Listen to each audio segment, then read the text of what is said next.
সিলেট টাইটান্সের হয়ে বিপিএল খেলতে ঢাকায় পা রেখেই নিজের উচ্ছ্বাসের কথা জানালেন English wicketkeeper batter Sam Billings. জানান Moeen Ali, Chris Woakes, Ethan ব্রুকসদের সাথে বিপিএলে একই দলে খেলতে মুখিয়ে আছেন তিনি। এলিমিনেটর ম্যাচে দিতে চান নিজের সেরাটা। বাংলাদেশে পা রেখেই যেন আনন্দে ভাসছেন ইংলিশ ব্যাটার স্যাম বিলিংস। হওয়ারই কথা, বিপিএল খেলতে সতীর্থ Moeen Ali, Ethan Brooks, Chris ওকসরা আগেই বাংলাদেশে হাজির। এবার বিলিংসের আগমনে বিপিএল এর দল সিলেট টাইটান্স ইংলিশ ক্রিকেটারদের মিলন মেলায় পরিণত হয়েছে।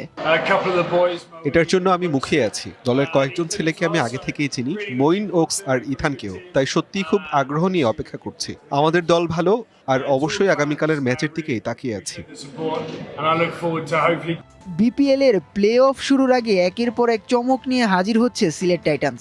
প্রথমবার বিপিএল এসে নামি দামি তারকা ক্রিকেটারদের দলে ভিড়িয়েছে দলটির সর্বশেষ সংযোজন স্যাম বিলিংস।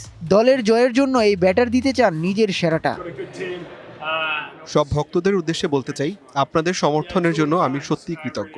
আশা করি আগামীকাল মাঠে ভালো পারফরমেন্স দেখাতে পারবো, আপনাদের আনন্দ দিতে পারবো এবং দলের জন্য কাঙ্ক্ষিত ফলটা এনে দিতে পারবো। শতভাগ নিশ্চিত করে বলতে পারি, জয় পাওয়ার জন্য আমি আমার সর্বোচ্চ চেষ্টা করব। বিগ ব্যাশের চলতি আসরে সিডনি থান্ডারের হয়ে খেলেছেন স্যাম। ছিলেন ঠিকঠাক ছন্দেই, 10 ম্যাচে করেছেন 204 রান, আছে একটি 50ও। এবার বিপিএল এর প্লে অফের মঞ্চে বাজিমাত করার পালা। উৎস রশিদ, ডিবিসি নিউজ ডেস্ক।